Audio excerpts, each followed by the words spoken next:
Reito is guided through a technologically advanced room by a woman. The confused boy follows her around to an isolated room with a double-sided window. The girl then reveals the other side window full of unclothed, desperate women, all willing to mate with Reito. He was in harem paradise. Welcome to the future. It is 2040 AD, and the world is technologically advanced beyond anything. Only people who want to work go to work, otherwise they can just relax. AI has taken over the world in terms of employment. Reito is an ordinary boy who is pursuing a medical degree hoping to become a doctor. However, he himself is plagued by a disease that doesn't have a cure yet, but he can still survive using the technology of cold sleep, or, as they call it, hibernation. For as long as the cure for the disease isn't created, Reito would be sleeping, waiting for the cure. On his final day, Reito decides to confess his feelings to his longtime crush Arisa. He does seem to have some serious commitment issues and waited till the very last day. Arisa can't give her answer. How could she? It was so sudden, but Reito doesn't mind. He can't ask her to wait for him for 5 years anyway. Reito then heads to the doctor's office where he would be put to sleep, alongside his big brother Ryu and little sister Mahiru, the only two living relatives that he has. As he is being readied for the procedure, Arisa arrives there as well, so she does like him back after all. That's a relief for a man going into Captain America mode for the next 5 years.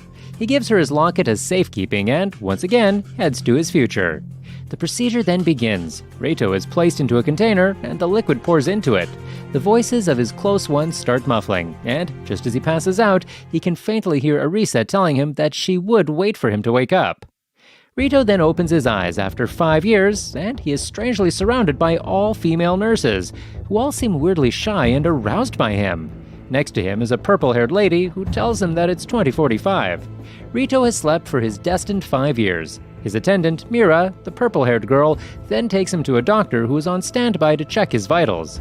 Reito asks the doctor if he can see his own personal doctor instead, but the woman tells her that his doctor is no longer alive. Everything seems to be weird, and Reito is getting more and more confused. Reito is then put in a limo where Mira explains to him about the MK virus, a virus so much deadlier than corona that it killed every single victim in just 3 days of infection. Even today, there was no cure. Half of the world population was gone. Mira opens one of the window shades and shows him how the once technologically advanced society had crumbled back into a mess. Reito thinks it's all some kind of a sick joke, a prank, and he rushes outside, jumping from the car to see for himself. What he sees shocks him. There was not a single man out there. Everyone was a woman, and the world was nothing like it was before. Society had fallen into chaos. Mira and her guards jump to surround Reito and protect him from the horde of women around him. One crazy woman sees Reito and jumps towards him. Thankfully, she is dealt with on the spot. Mira explains that 4 years ago, the MK virus, or male killer virus, emerged and wiped out the male population, except for him and 4 other immune men who were similarly frozen, and they are obligated to have children to save humanity from extinction. The story seemed like it was taken from a sci-fi novel, but it was true. Reito was in a harem whether he liked it or not. Reito, however, is adamant that he doesn't want to sleep around with hundreds of women just so that he can have children with them. At heart, he is still loyal to Arisa. So, in order to convince Reito, Mira calls in his sister Mahiru. Mahiru, who is now a teenager, arrives and explains that their brother Ryu contracted the virus and had to be frozen to save his life. She also explains that Elisa, who was actively involved in finding a cure for the MK virus, also had been missing for the last 3 years. Reito is distraught, and he even gives Arisa a call. Yeah, right, if it was that simple. Arisa was truly lost.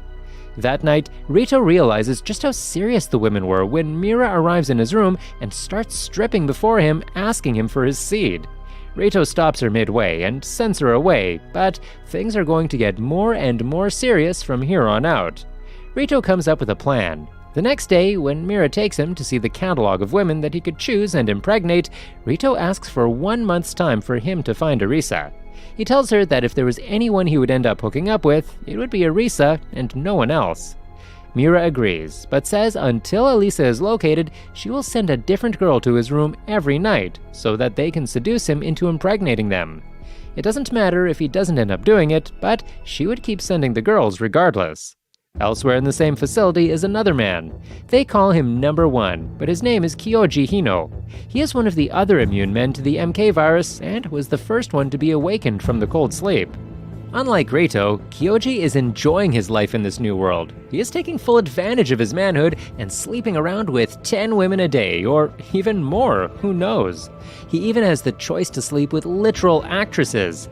This guy is living his dream. Reito, on the other hand, finishes his meal and heads back to his room, and that's when he meets with Kyoji. Reito is really uncomfortable with how frank and calm Kyoji is with everything happening, while Kyoji can't believe how stupid Reito is for not taking the opportunity he has in hand. The two men part uncomfortably, and Reito finally reaches his room and decides to take a shower to cool down and process everything.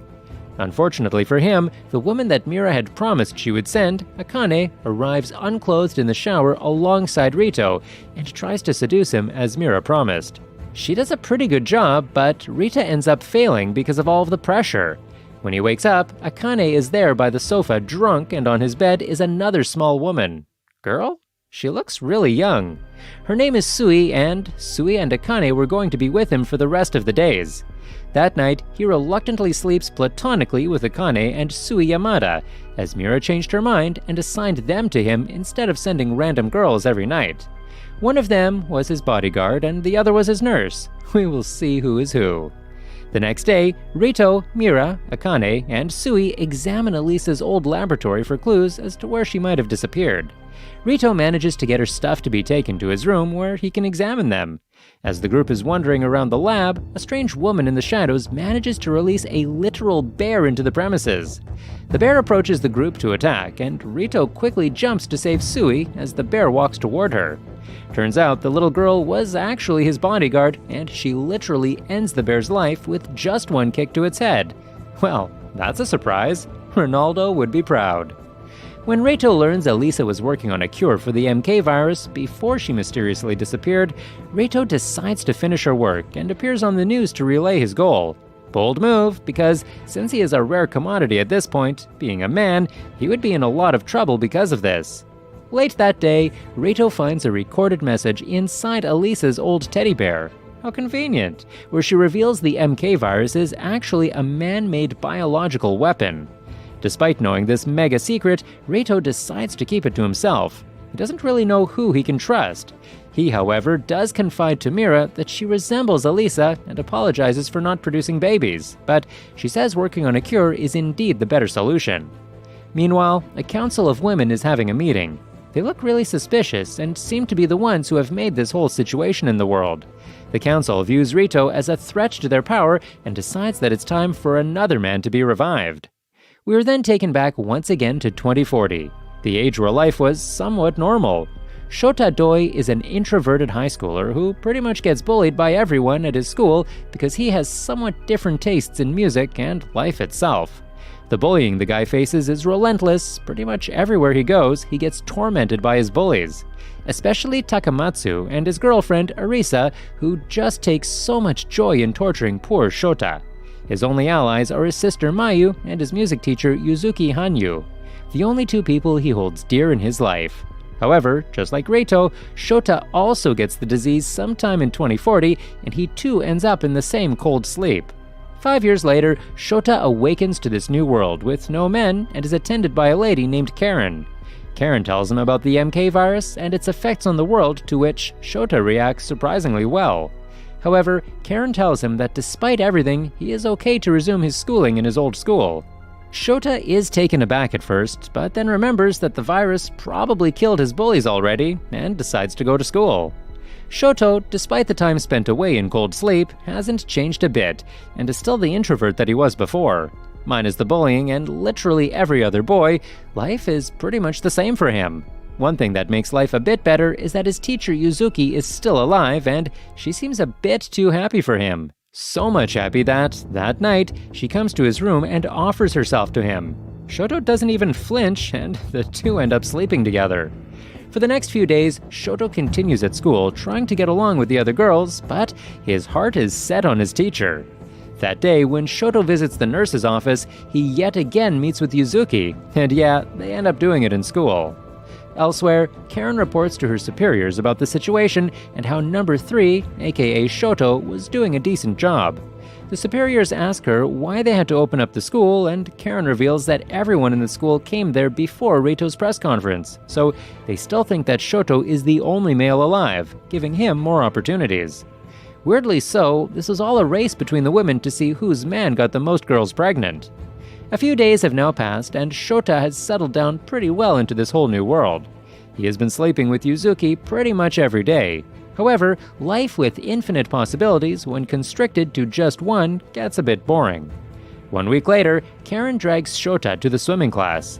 He is reluctant at first because he has always been a nerd, but he has no bullying to worry about now, so he eventually agrees. That night, on little notice, Natsu Ichijo, one of his classmates belonging to a really rich family, is assigned to be his temporary roommate. Karen tells him because of a faulty AC, but we all know this is just another ploy to seduce Shota. Natsu seems a bit too rich. She doesn't even know how to change her own clothes and asks Shota to help her out. The poor guy only has feelings for his teacher, but still ends up helping the girl. All day after that, though, he is troubled by super horny thoughts. He hadn't been seeing Yuzuki for a few days because she was on her period, and this new girl was throwing herself at him every day. Shota's troubles keep growing, so he calls the teacher to ask her if she felt bad that other girls were coming for him too. Yuzuka tells him not to worry, as he belonged to everyone and she didn't feel bad about it. This was all Shota wanted to hear. That night, Natsu comes into Shota's bed explaining how she couldn't sleep alone, and confesses that her father gave her an arranged marriage to a much older man until they were both killed by the MK virus. One thing leads to another, and well, the two end up sleeping together. When Yuzuki finally returns, Shota confesses that he slept with Ichijo and begs for forgiveness, but she says they all know and he belongs to everyone. This feels oddly strange to Shota. In fact, everything does feel that way. Almost everyone is always trying to please him and nothing bad ever happens to him. Something was definitely wrong. He confronts Karen and demands answers. Was this whole thing just a big experiment? Was he just a lab rat? Karen is amused that Shota was smart enough to figure it out in just a few days. She takes him before the class and says she reopened his old school to make him comfortable so he would mate and repopulate the planet. Just to prove the fact that all the girls there were for him, she asks every one of them to strip, and the girls just do it. Elsewhere, the Shady Council of Women from Japan decides that since number 2, aka Shota, isn't mating with anyone, Mira wasn't doing her job well, and they decide to remove her from the position of his attendant. With less than a month remaining for Rito to make the cure before he must mate, the situation inside the place is getting more and more intense by the minute. He is busy with the research, but hasn't made any progress at all when it comes to cracking the virus. Frustrated, he heads outside of the office and bumps into Maria Kuroda, who is running around with nothing but her lab coat on. The two of them fall on each other in a really awkward manner, which is seen by Ria Katagiri, Rito's new attendant. Katagiri, unlike every other woman in the anime, seems really hostile towards Rito.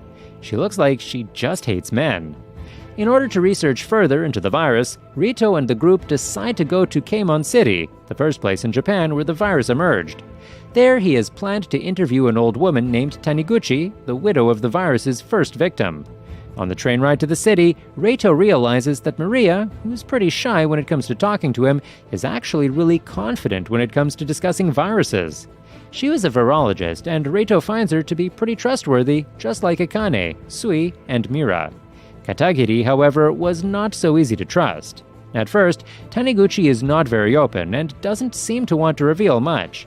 She definitely knows something, but isn't really sure if she could trust the other people in the room. She doesn't cooperate at all and just ends up berating him. When they leave, it is revealed that Taniguchi is in contact with Arisa and wonders why Arisa will not reveal herself. Oddly so, she finds Rito and Arisa similar to each other. Back in their hotel, Rito is taking a bath and is forced to hide in a sauna when other women appear. Apparently, the concept of a male sauna had already disappeared. In the sauna, though, he meets up with an American named Chloe who claims to be a transfer student. The girl seduces Rito and tricks him into kissing her just as the others walk in, angering them.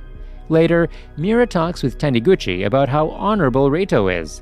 She tells her how Rito is selfish and doesn't mate just because he is true to his love and wants to save the other men in the world.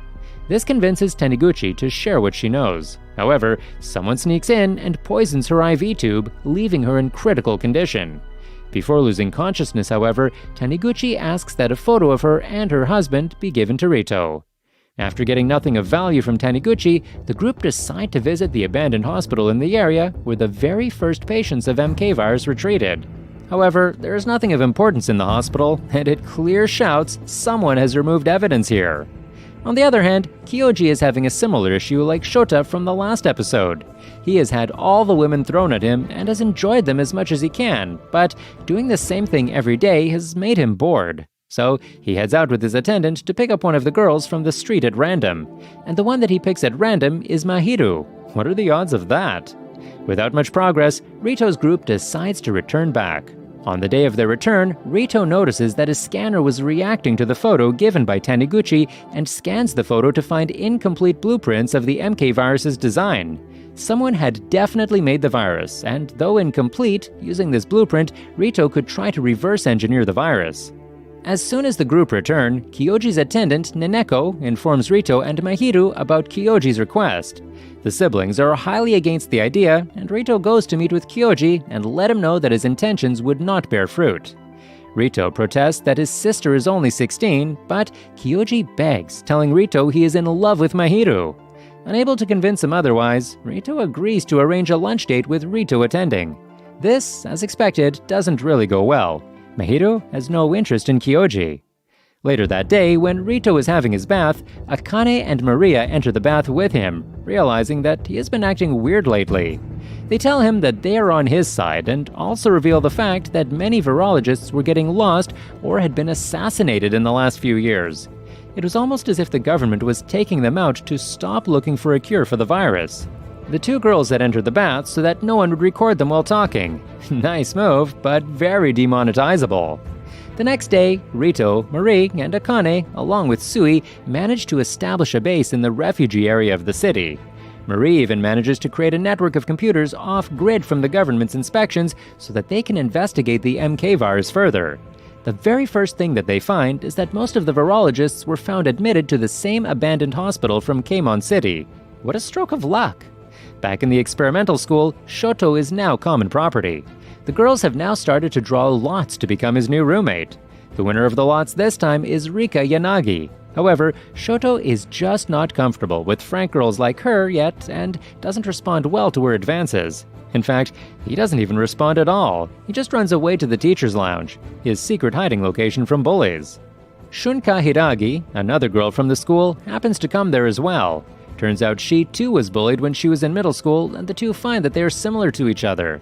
It does seem a lot far-fetched, but Shunka uses this one common thing to seduce Shoto, and it works.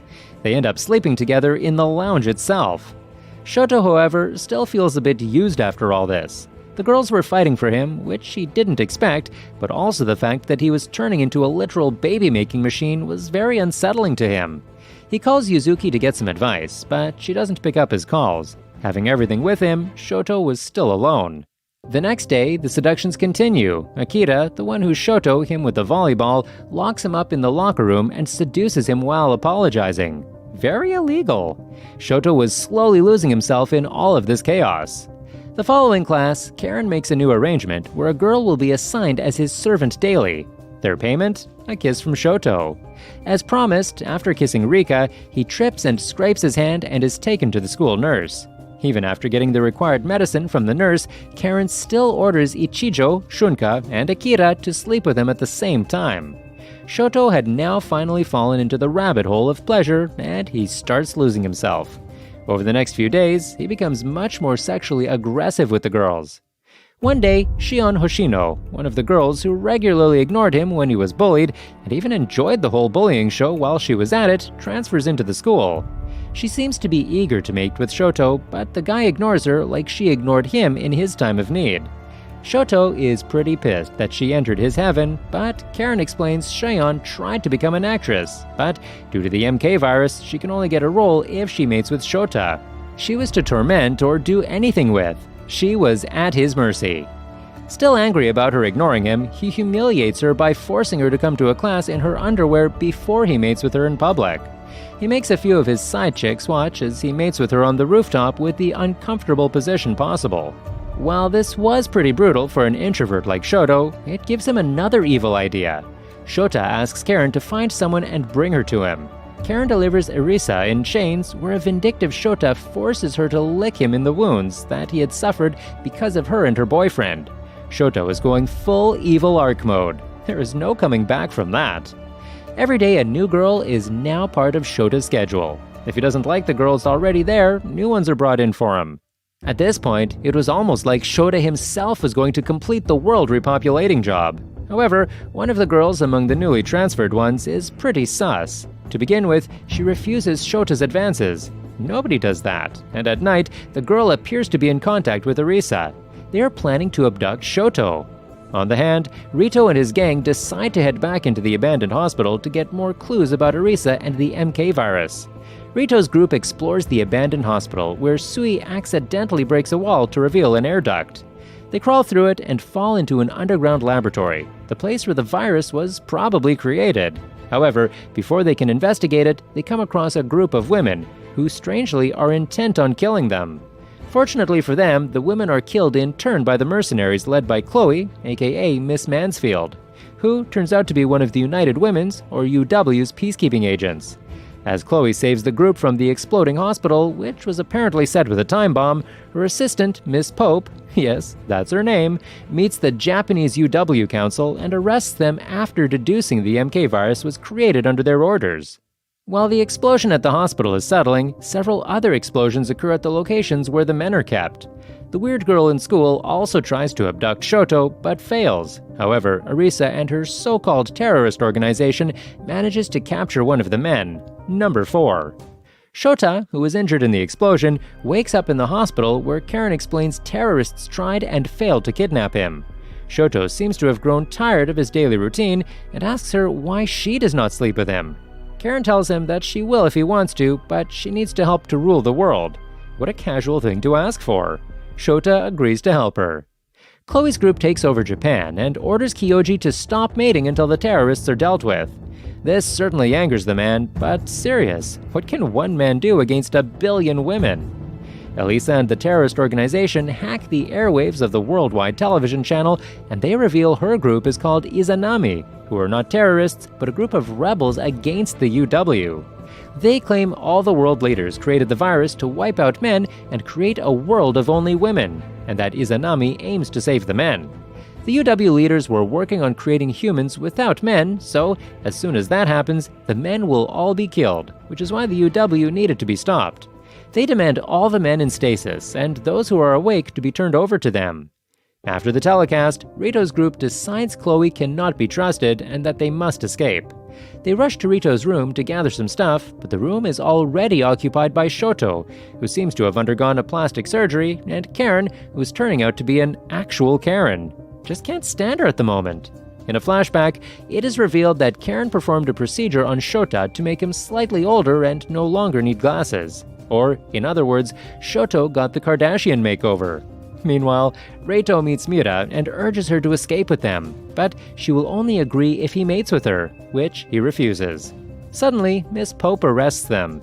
It was their plan to take Rito to Japan in the first place, saying they will be taken to America. But Ria and Maria knock her out, and they escape to Mahiru's refugee friends. Back at the UW headquarters, Shota and Karen make a deal with Chloe to allow Shota to keep mating and make Karen the ruler of Japan. Rito's group then gets on a ship owned by Izanami that is headed to Taiwan, but Ria and Mira stay behind and are arrested. The ship lands where Rito finally reunites with Arisa. If you enjoy the series, don't forget to leave a comment and a like to help the channel out. Thanks for watching!